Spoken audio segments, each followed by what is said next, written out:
Right. Thank you. Good afternoon, everyone. I hope everyone is getting some time to getting your lunch and everyone's keeping safe and healthy. First, I want to take the opportunity to thank GovTech, the digital economy team, to actually invite Qlik to present at today's session itself. So our focus of the topic is active intelligence in public sector, and together with me is Editan as our senior solution architect at Qlik. So just to kind of kick us off in this session, since we are in that whole learning mode, I just want to kind of put up a polling questions to everyone here. I think you have taken some time to join us at this session today. Which of the following kind of express what you would be most interested in improving your data skills? Is it about performing and excelling your job, whether you're in the IT functions, your business functions, or is it about improving collaboration, right? Using data-based type of decision making to improve your communication. Thirdly, are you bogged down by a lot of transactional reporting? Is it to save more time, get more efficient? And lastly, it's really about upskilling yourself, right, for greater job opportunities. So we just wait a couple of minutes, and maybe then we have, can we bring out the results?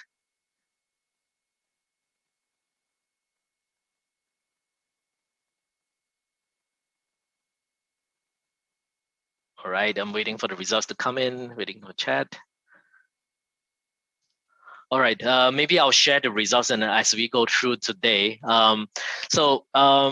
Just to kind of kick this off, I think we can all agree that the last year and a half has been very disruptive for all of us.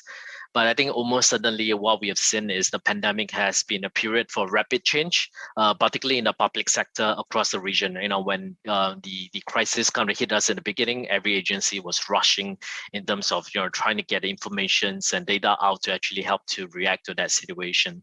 So earlier this year, Qlik has actually commissioned a research company or media to conduct a research on the state of the chief data officers across Asia Pacific. So we're interviewing over 200 chief data officers in Australia, New Zealand, Singapore, and in India. And we do understand the role itself has significant challenges, even for experienced manager. I think some of the results that we are showing here is, well, the COVID crisis has been a time of disrupting changes, but as well as an opportunity for driving changes across the organization, right? Both in the community as well as the government was looking to provide more insights to react to the same situation. Some of these, some of these lessons that were reported by this data executive would say, like, 80% agreed that digital initiative would help to mitigate the impact of a crisis, and the same amount would say that the organization needs to focus a lot more on innovation, flexibility, as well as agility, and they believe they should have invest more in data initiative. I think interesting enough, a little bit less than 70% also highlighted that the shortfall, there's a shortfall in their data strategy, right? And data innovations are being in the significant area of focus.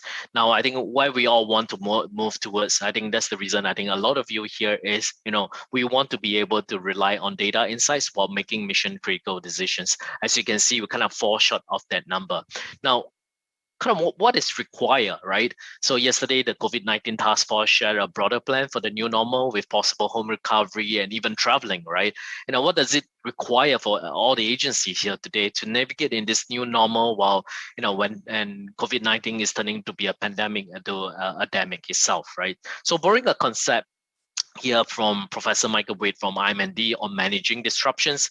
What they have researched is the organization that process this digital business agility is able to react quickly and effectively to emerging threats in the environments, right? And also seizing this opportunity to further improve citizen services. There are really three main pillars that we are talking about here. First, hyper-awareness. Hyper-awareness is then the ability for any agencies, right, or anyone to actually able to detect and monitor changes in the environment. By the business environment here, we really mean internal as well as external forces, especially as it relates to cross-border situation that's happening around, like what we have seen with the new variants that's hitting us. Now, being hyper aware, I mean, organization are then less likely to be taken surprise and harder to disrupt, right? Because they can sense their vulnerabilities and they can adjust their processes and their models accordingly, which is something I think our government is great at in the last 6 months when new strains starts to come out. Another important factor, I think, is something that is, everyone's agree is informed decision making, right? It's really about, the ability for an organization to make the best decision in any given situation, right? In order to do this, data that is collected as part of the hyper awareness processes must be able to analyze, scale, package, and then distribute throughout the organization. And we've seen many governments across globally, especially in Australia, they're starting to share all this information out to the citizen and out to the public, right? So this is really important when it comes to informing every stakeholders within the whole government space. So again, to excel in this informed decision making, again, companies must be able to develop mature data analytics capabilities that's able to augment human judgments, right? Because again, we don't want them to start making decisions based on gut feeling or past experiences, but really base it on facts and data. And lastly, right, fast executions, right? In the situation that we are in now, right, is ability for us to carry this plan out quickly and effectively.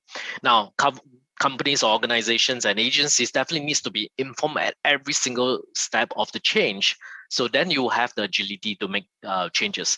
As you can see from these three pillars, right, data and information plays a really key part about here. Now, when you have all these three pillars all as inert capabilities within an organization, what can you get? So kind of share with you some examples globally, right?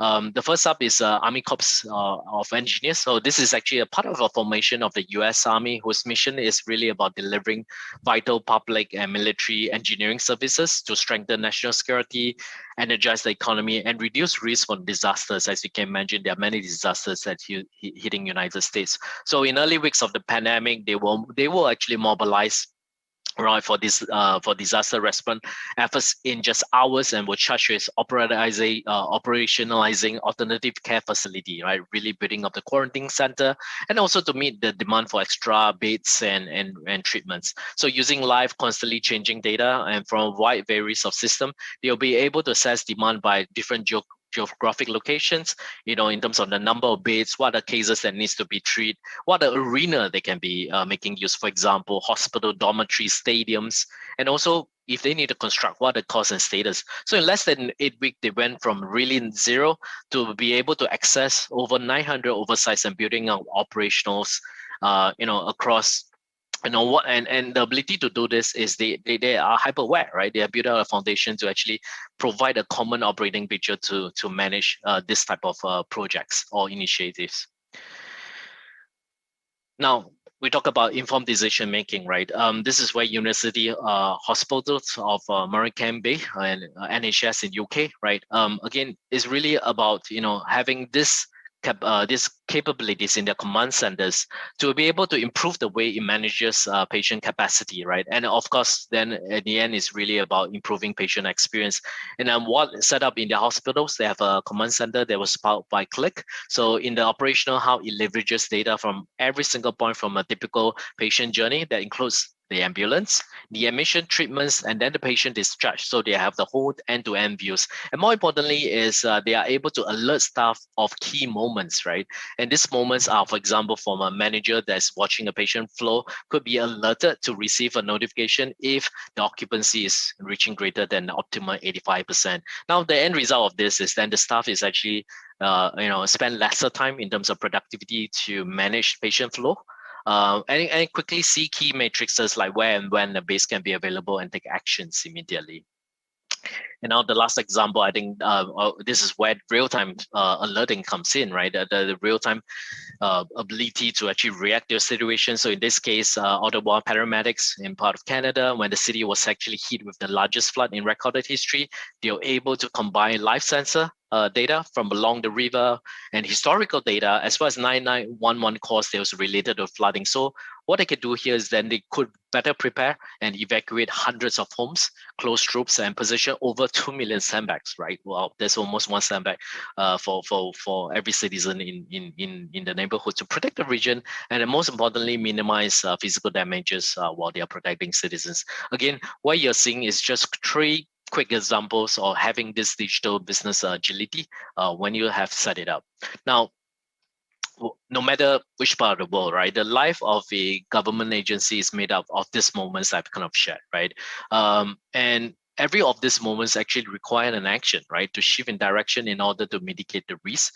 And you want to stay ahead and make positive impact again on the citizen itself. So you can imagine if you are intelligence agency, you miss warning signs of terrorist recruitment activity because your system is not able to capture this derivative data from social media.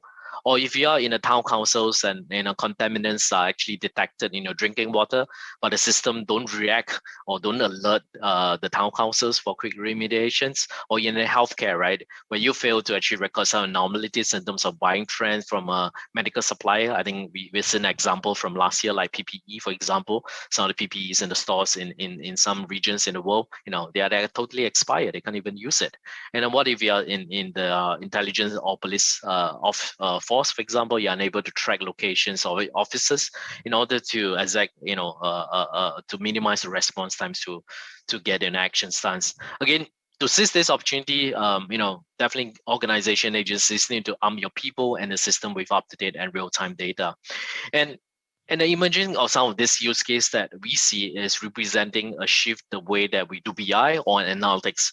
I suspect that many of you are very familiar with the maturity model that represent the type of analytics that we do, right? The shift from descriptive to diagnostic to predictive to prescriptive, right? Now at Qlik, we favor alternative view where we focus on the way we do analytics and the type of data that enable us to do the different type of analytics to the new use cases that we just seen earlier. This is where active intelligence comes in, providing the true value, but not replacing what went before, but embracing the maturity process. Now, capturing this ability to apply multiple analytic practices to increasing real-time data that is governance trusted, and it also encompasses business value are definitely driving more value than what, just asking, what we're gonna do with the data.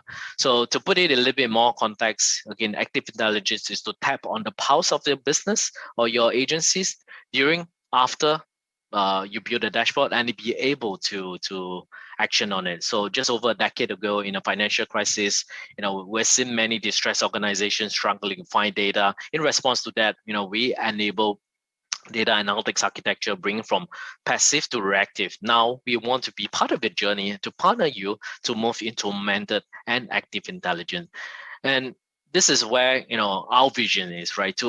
To enable active intelligence and close the gaps that results in those business moments.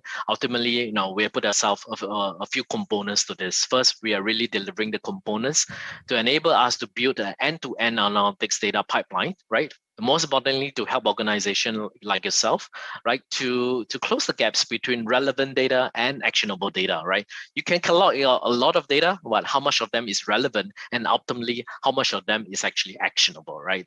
Again, collection of data is no use if you're not being able to use it. An example, you could collect data on a half-hourly basis, but when it reaches the hands of the users is 24 hours or sometimes even worse, 48 hours, you miss the window of opportunity here, right? And secondly, by building this pipeline, we will start to explore how you can innovate across the entire data supply chain, right? To address more and more use cases. So no longer just about just BI, just analytics or dashboard. It's also about leveraging, some of the advanced analytics, for example, machine learning algorithms for help for you to be able to predict, what's gonna happen and help you to plan better. So ultimately, what we want to do is drive more collaboration and trigger actions. And this is what we firmly believe active intelligence is going to be. Now, there are many components within the active intelligence. I'm not going to bore myself and go through each of this, but instead, I'm going to bring on Eddie, right, to actually bring this whole thing to life through a live demo using our QlikSense analytics platform. And then we'll come back to discuss, why is it important? What have you seen in these key components?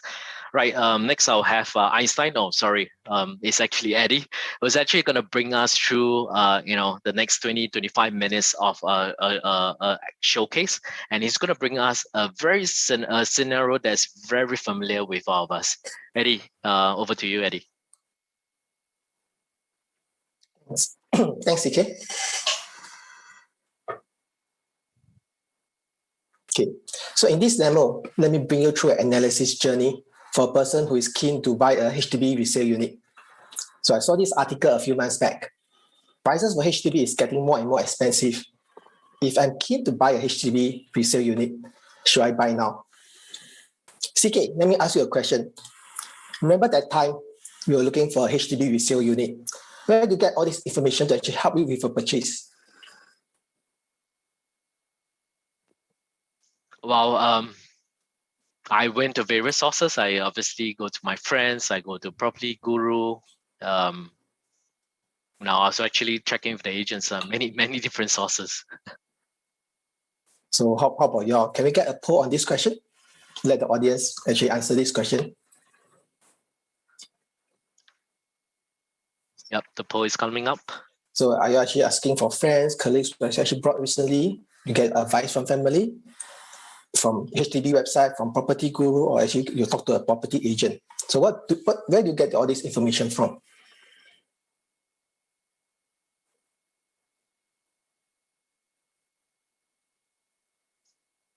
Okay, let's give it a while for everybody to actually put in your answers. Then we can actually see the poll results. Okay, most of you actually get it from Property Guru HDB website. Okay, so similarly, I actually came across this website from HDB that allows me to actually see all the resale transaction based on selection. So I can actually put in my query, and then I actually can get the results. And the data is actually coming from data.gov.sg. Okay, so let me just put in some criteria and then do a search. So let's say I'm a buyer. I want to look for executive. Let's say in Queenstown. And I want to search for the property the past 1 year.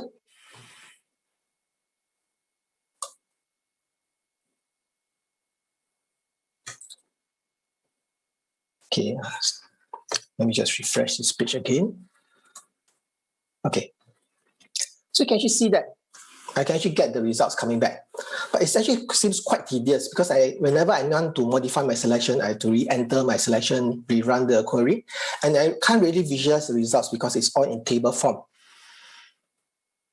Okay, so let's try to use Qlik to actually help me to do this analysis. Okay, so first let me log into my Qlik account.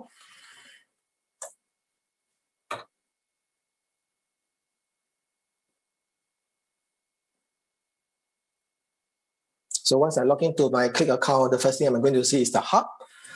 So the hub actually contains my charts. So I actually put in some charts here. What's the latest COVID cases in Singapore, 62,000.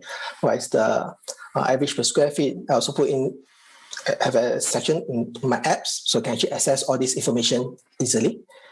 Then I can actually also go into my favorites. So along the way, when you actually have some dashboard that you actually have created or being shared to you, you can actually put into favorites, allow you to actually access them easily.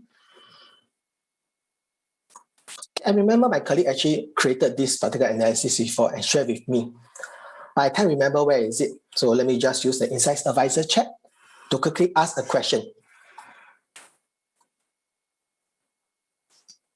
Okay, looking back at the news article, I'm quite curious to know how many transactions are there where the resale price is more than 1 million.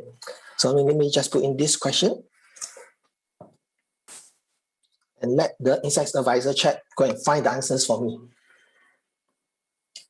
Okay, so what it does is the natural language analytics in Qlik Sense is able to go through all the dashboard that is actually being shared with me. And then based on the question I asked, it actually find the most appropriate dashboard, which is this one, the HDB resale analysis, and returns me my answer, which is 327 transactions where resale price is actually greater than 1 million. Okay, so let me ask, how about last year?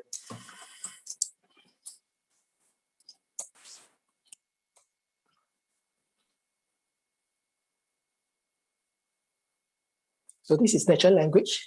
So it's actually like a chatbot. You're actually talking to a person. You're like chatting with a friend. You don't really need to actually repeat the question every time I ask. I can just say, how about last year? His Qlik is actually able to remember the context. And I'm actually looking at transaction. Now it's 77. And I'm actually looking at last year where the resale price is more than 1 million. How about this year?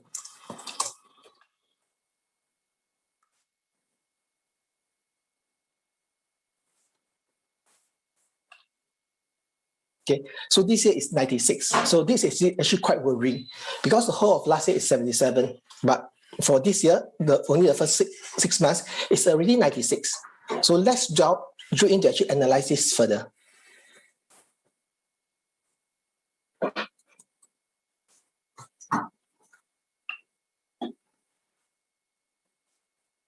So this is the actual dashboard that is shared with me.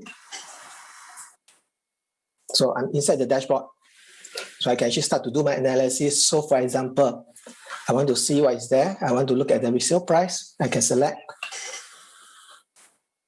And the Insights Advisor is able to actually generate the results based on what I've selected. What is the average resale price breaking down by town?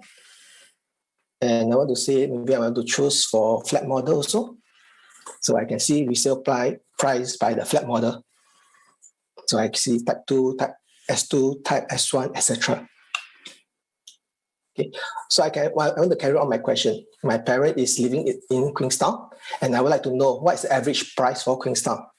So similarly, I can ask this question here.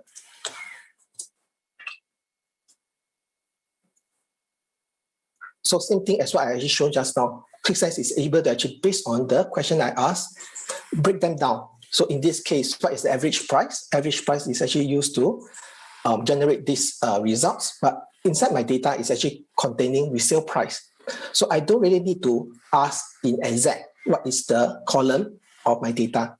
But when I ask for price, QlikSense is able to actually understand the price as the resale price. And I put for Queenstown, is able to actually filter the data for Queenstown and tell me the average resale price is 579,000.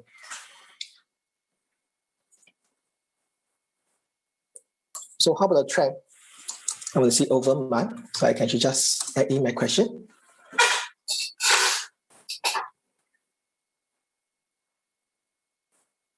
So now instead of a KPI showing 500 over 1,000, QlikSense actually shows me the trend based on what I asked, because I asked for over month. It actually shows me a trend since 2017, what is the average resale price for Queenstown. It seems like it's actually going on an upwards trend. And on the right side, I actually see some insights being found. You can see the average resale price is 579.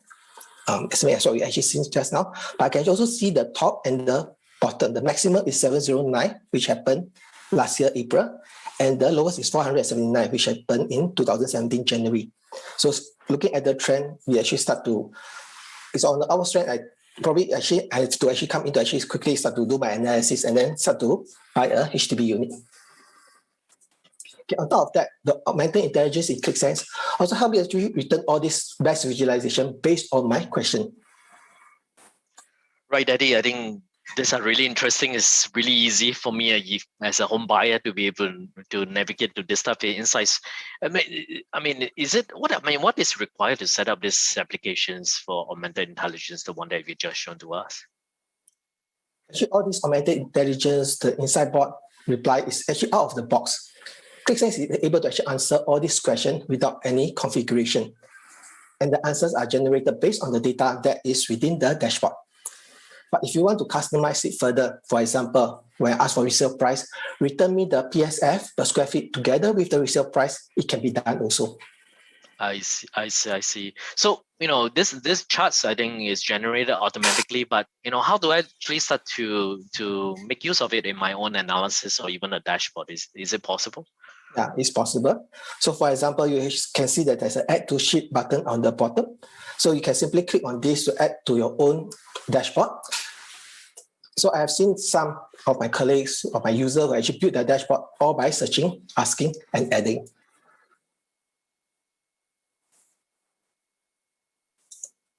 Okay, so let me analyze further. So let me go into the dashboard itself.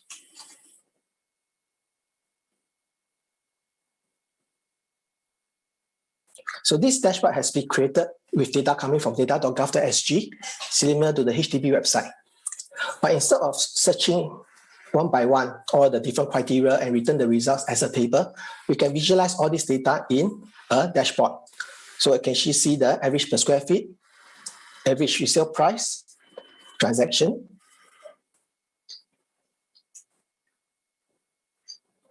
okay, I can see a breakdown of the flat type in terms of the story range, instead of in terms of the trend, where they are on the map itself.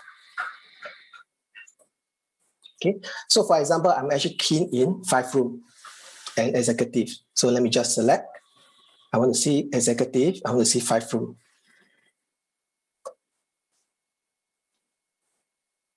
So can you see that when I start to interact, when I start to select my data, all the data actually start to refresh and change accordingly. I want to look at Queenstown, so I go to the map and select Queenstown.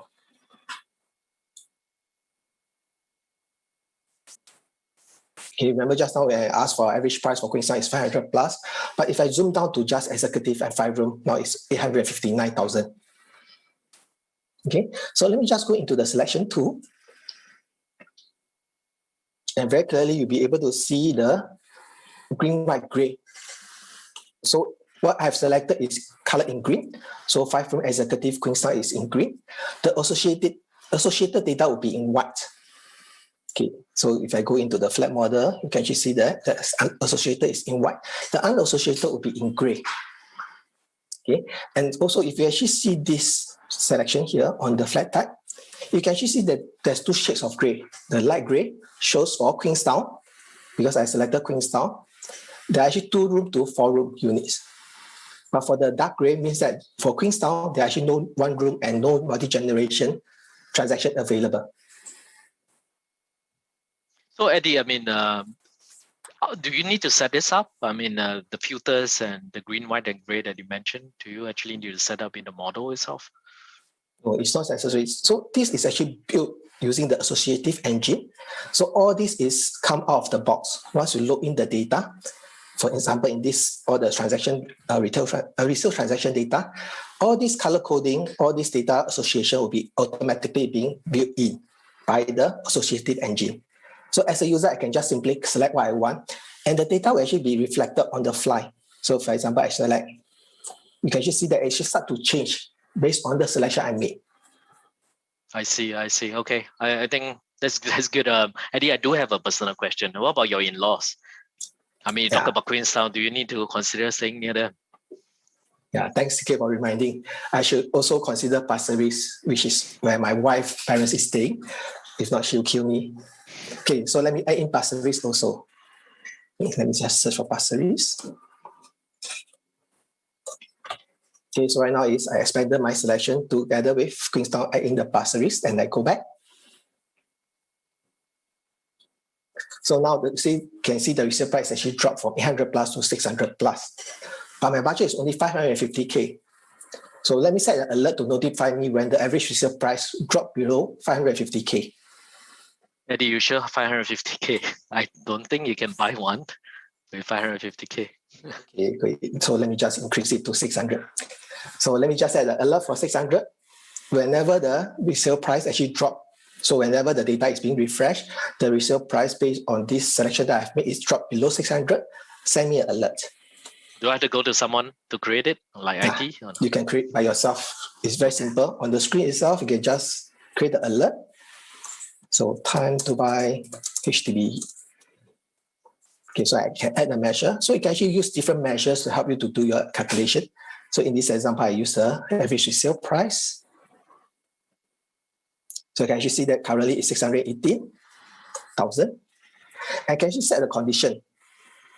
I can say average resale price when it's less than the value of 600,000, then inform me.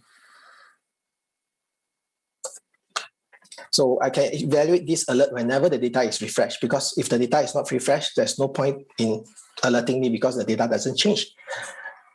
Okay, I can also share this with my other users. So for example, I can actually share this with my wife. So I can just put her name in and I create this alert. Okay, so every user can actually create their own alert based on the criteria that they want to set. Then based on the data being refreshed, they'll be alerted. Okay, on top of that, I can also subscribe. Let's say I want to subscribe this particular chart and then send it to my email. I can actually do that also.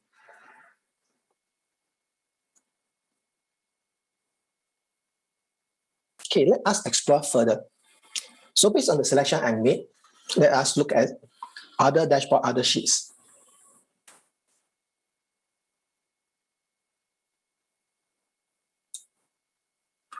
So now I'm actually going to the second sheet. I'm actually looking at the average trend over time.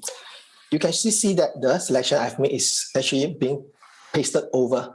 So that doesn't mean that if I go to the second sheet, I need to actually reselect all my selection. All the selection will actually flow together.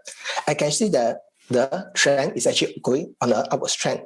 So you can actually see that the blue line is the average per square feet, but actually add in two other information. One is the average line and another one is the average line rolling 6 months.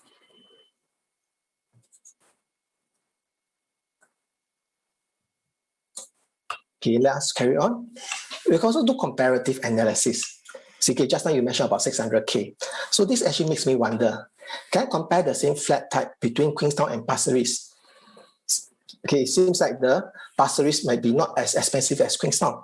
So I can actually use this to do a comparison between the two. So let's take a 5-room executive for both sides.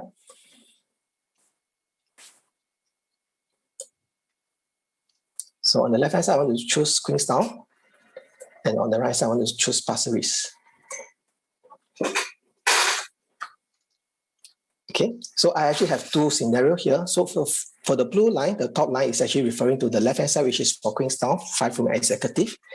The pink or purple line is actually for the right-hand side, which is Pasir Ris, 5-room executive. You can actually see there's actually a very big gap between the two. Seems like Queenstown is actually more expensive than Pasir Ris. Pasir Ris is around 500. Maybe my 550 can actually meet the budget. Would you consider other towns too, Eddie? Probably later. So let us just carry on with the analysis. I want to actually compare. I'm actually still very keen to actually stay in Queenstown. So why not we actually try to actually choose a smaller unit? So let me just do my selection. First, possibly I actually select 3-room, 4-room in Queenstown as compared to, let's say, 5-room executive in Pasir Ris. So I want to actually do this kind of comparison. So with that, you can actually see that the price is actually almost similar and it's on an upward trend. Okay, I also want to do something that's actually very different. On top of that, I also want to actually compare against another flat model. Maybe I just want to select DBSS and improve. And I don't want to actually compare against the 5-room. Okay, I want to compare. On the left-hand side, I want to compare based on, okay, let me just put back Pasir Ris. Okay, I want to compare 3-room and 4-room against DBSS in Pasir Ris. I want to actually do this type of comparison. And you can actually see that this type of comparison is actually not apple to apple. I want to compare a smaller unit, compare it with another flat model.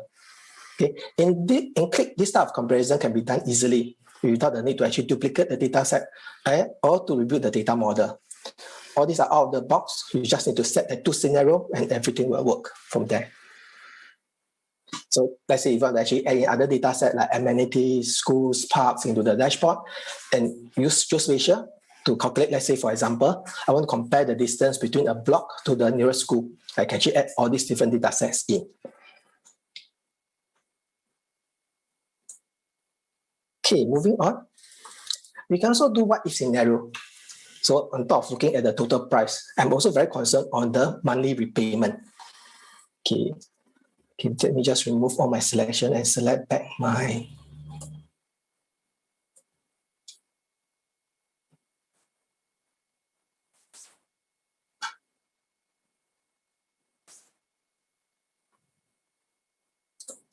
just refresh the screen.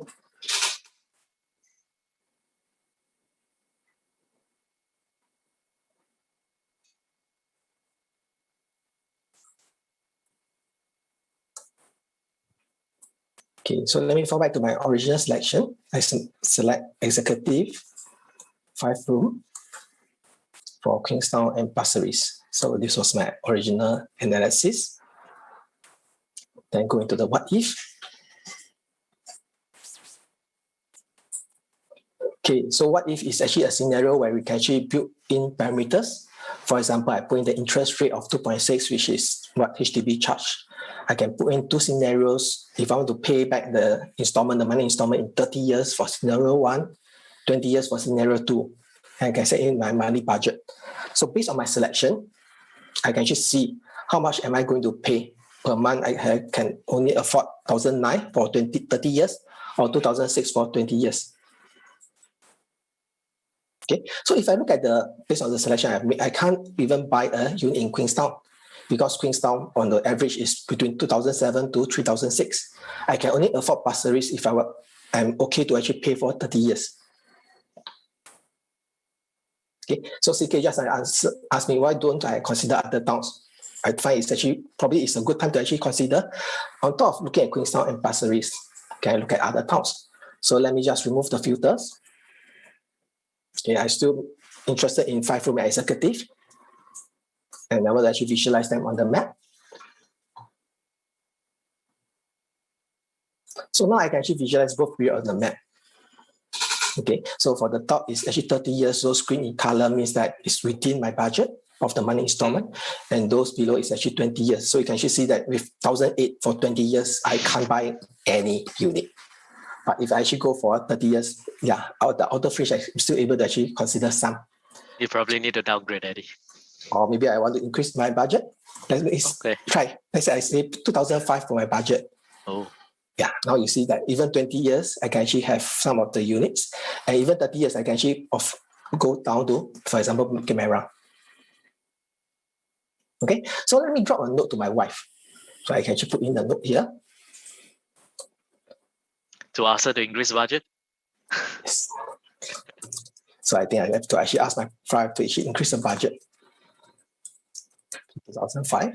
So I can actually come back here and then add this in. Add this snapshot to the notes here.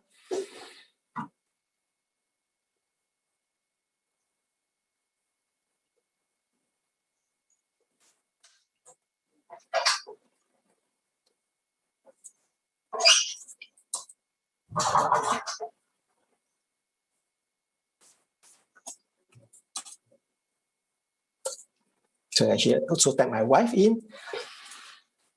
We should increase our budget. 2005, and also consider the town. Okay, so I can actually create these notes here. I can tag my wife inside here to say that she can also edit. Okay, so let's do a role play, assuming my wife can come in. So I have, okay, let me just open now this. Okay, so I have another login, another browser I log in using her credential. Okay, so once she log in into this platform, what she's going to see is there's an alert here that's actually being generated. So if you click on the alert, you'll be able to see that she's being added into this. First is the alert time to buy HDB. Remember when I actually set the alert for that? It's actually below 600K, alert me. I actually set her as a person to actually receive the alert also. So I also create a note to increase budget to 2005 and add her in to collaborate. So she can click on this. So what she's going to see is what I sent her. This is the alert. So she actually read through. Then she wants to actually analyze further. So you can actually click on this to go back to the dashboard itself.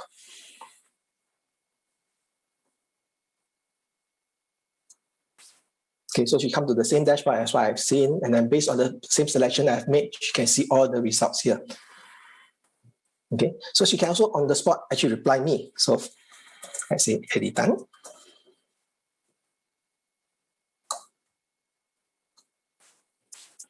So we can actually see that when I start to type in my original screen, I can just see that text being actually appearing. So this is a way to actually collaborate between, let's say, your colleagues, between your co-workers. You can actually use this to discuss your analysis virtually while referencing the same dashboard.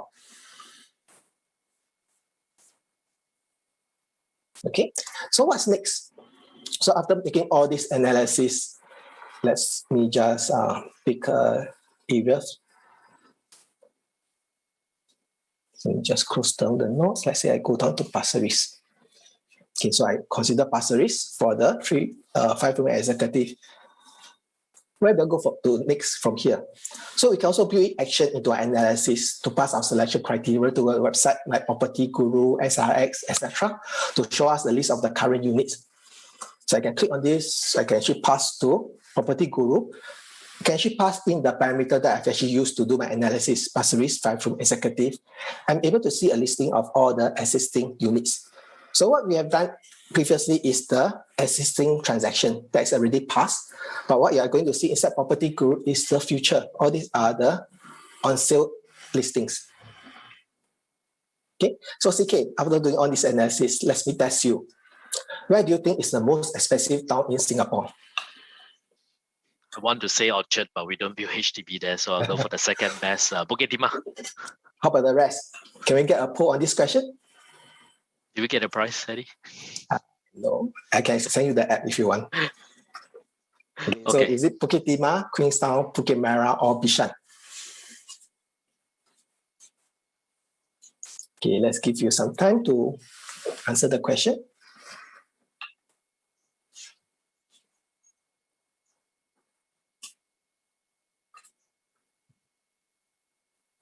Okay, so while you are answering the question, let me just prepare the screen. Okay, pardon me, I think some of you may not be able to see this KPI on the top. It's actually very light in colors.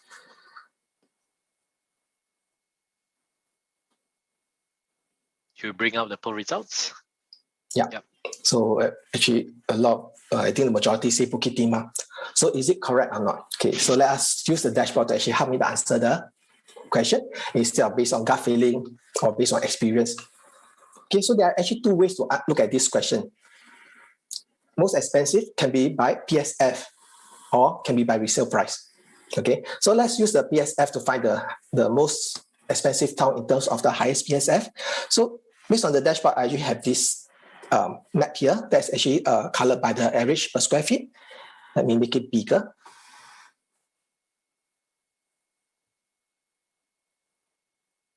Okay, so I can use the average per square feet. I can just select based on the average per square feet and pick up. So in terms of the average per square feet, Queenstown has the highest. Okay, it's 634. Oh, let me just select again. Yeah. Okay. So if I use average per square feet, Queenstown is actually have the highest because of the unit size. But let's say I want to look at the average resale price. Okay. So with that, I can actually do a duplicate. So I don't have this particular chart, but assuming I have the rights, I want to actually extend this dashboard. So one way is I can ask IT to come in, help me to build this chart. Or if I have the rights, I can actually do it myself. I want to duplicate this chart. So when I actually do duplicate, what I'm actually doing is I actually create a version of it under my own sheets here. So you can actually see that these are the sheets that's actually being shared with me from my colleague. I cannot make any changes to them. So with this, I can actually start to change this dashboard that is within my own area. Let's say I don't want this chart. Okay, I want to build another chart. So I want to look at average resale price. So I just drag in at my average resale price. And I want to see by town. So I can drag in town. So when I drag in average resale price, you can see a KPI is formed. When I drag in town, it actually start to change it into a map. Okay, so this is another form of augmented intelligence where Qlik will actually help you to actually, based on what you drag it in, help you to actually propose what is the best visualization to look at the data. Okay, so if I go by the average resale price, into a select, yeah, you're actually right. Bukit Timah is the highest in terms of resale price. Yeah. Okay. So let me see. Okay, so come back to our original question.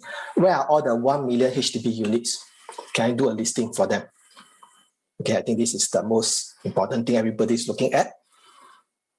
Okay, so let me just, again, I want to remove this. Let me just create another chart. Okay, this time around, I just want to do a listing of everything. So I drag in my ID. Okay, I drag in my month, drag in my block. So I just drag in all the things I want to see, drag in my town, story range, plat model. Lastly is the resale price. Okay, so I just want to create a listing of all the information here. Okay, and let me make it bigger. I have a listing of all the transactions. So I want to just do a, okay, sorry, just let me change this to a dimension instead. So I just want to do a sort on the resale price. Okay, so I can actually sort the resale price. Descending, I can actually see all the above 1 million transaction appearing, and I can actually do a filter to say that it's actually more than 1 million. I want to select them. Okay, so based on this, I can actually see that these are the results coming back, and then where they are. So there are actually 327 of them, and this is where they are over the Singapore map. Okay, then I can actually go back to the original sheet. Okay, so I can actually extend the capability of the dashboard, build another sheet, build other visualization. And from there, I can come back to the original dashboard and everything is selected based on my selection. And I'm actually quite curious to actually look at this data. It actually seems that there are actually 3 rooms, 5 of them that cost more than 1 million. Okay, so let us just drill into this 3 rooms. It's actually quite interesting. And they're actually belonging to story range 01 to 03 terrace. Okay, so if you look at the average per square feet, it's actually quite low, 494. That means that the square meter is actually very high. Okay, so this actually, how do you say, make our analysis not as accurate because these are the bigger units and of course they're actually for sale for a much higher price. So let us just exclude them from my analysis. And here I can just simply just exclude. I don't want to actually include the 3 rooms in my analysis. So with this, I can just see that there are actually 322. I exclude the 5 of them. So all this can be done easily. And with this, we'll conclude my demo. Back to you, CK. Thanks, Eddie. I think you inserted the last questions because you saw the paper on Straits Times. Hey, thanks, Eddie. Thanks for bringing us through this end-to-end showcase of how active intelligence will look like for a data consumer like myself. Right. Just kind of recap for those I noticed some of you might have joined later. So we kind of shared the different components that's required of that active intelligence. Foremost, what is required is the ability to have this near real-time information of feeding into the analysis that you need to make. So quickly, just Eddie shows a few of these capabilities within the active intelligence looking for. Now, natural language processing, gone are the days you need to go and dashboard, look for your answers. Now you're able to speak to a bot like an Insight Advisor chat that we have. This is available both in our SaaS product as also our client managed or on-prem products that you actually can make use of.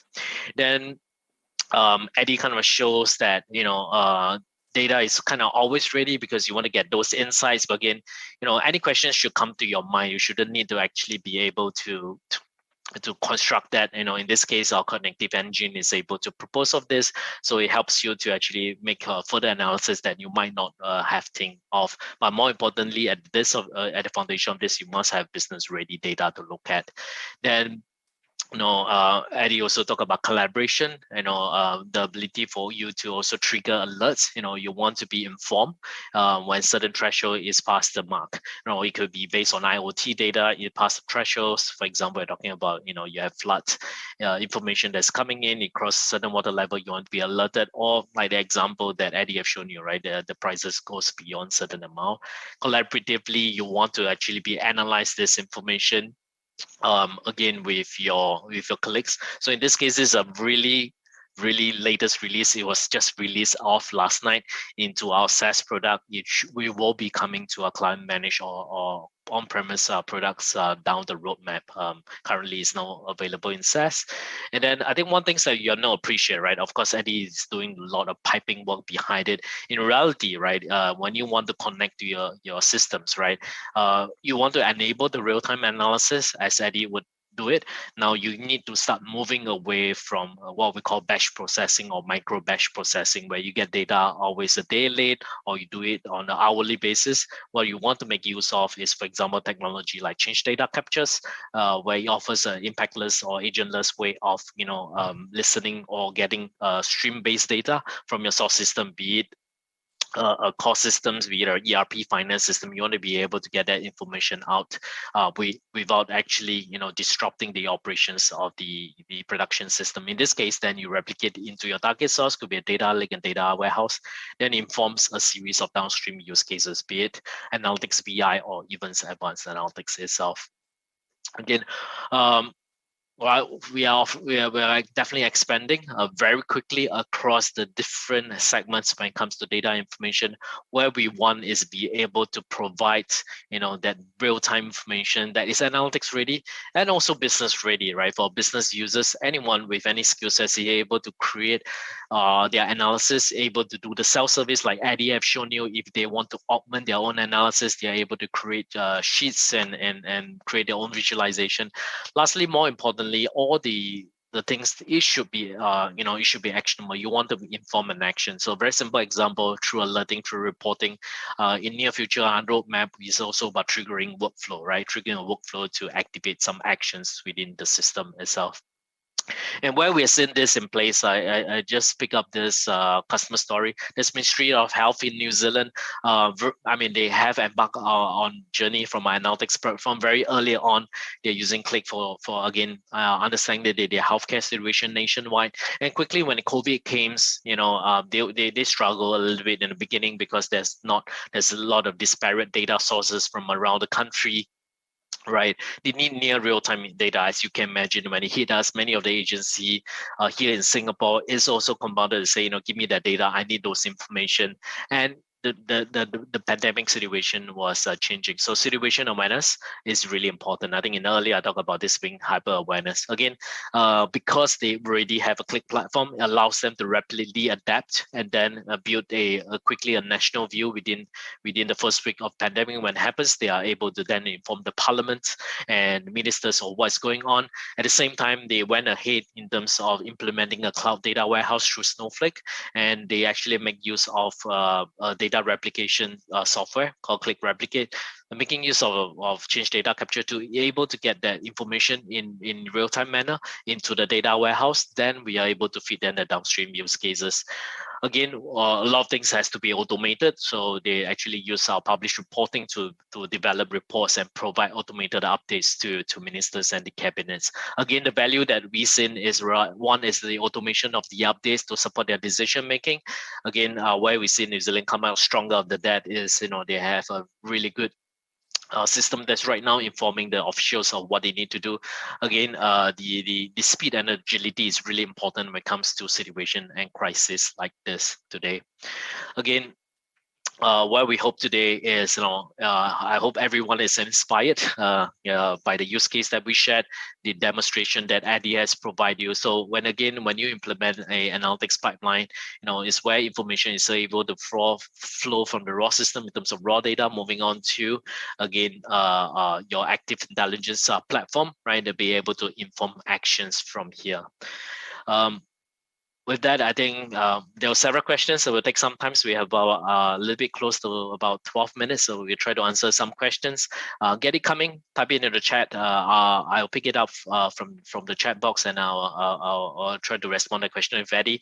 In the meantime, while you're typing your questions, here are some resources that you actually can make use of. I think we'll make these slides and links available to the organizer so they can make us share it with the audience here. So first we have a landing page, or what we call a resource hub. So here is we curated all the stories, the customer stories that I mentioned, and more as well. I think in the Q&A, there was a few questions. Have you done this in, for example, enterprise risk management? Do you have more story to share? We actually keep a lot of stories in there as well. Now, if you are inspired, whether you're using Qlik already or not using Qlik, or you're using some other software or Excel, if you want to be part of this journey and you want to be able to create the same application like what Eddie could, we do run what we call monthly test drive workshop or DAT workshops for all government public officers, and this is FOC. So all you need to do is to sign up through the data analytics community that GovTech has come up with, and this will be flowing to us, and it will be doing this with yourself. We also do very individual workshops with ministry as well. Sometimes you do take your data and walk through our workshops with you. And of course, if you're interested anything around our products and services, then you can drop my link here, justin.ling@qlik.com. Any question itself. So let me pick up a few questions as we go along. Maybe I'll provide, I'll ask a question to Eddie while I'll pick up most. So Eddie, will the dashboard and integrated by an internal team or with a vendor? If it's a vendor, which type of vendors do we work with? Okay, so the dashboard was actually created by an internal team. So using data from data.gov.sg.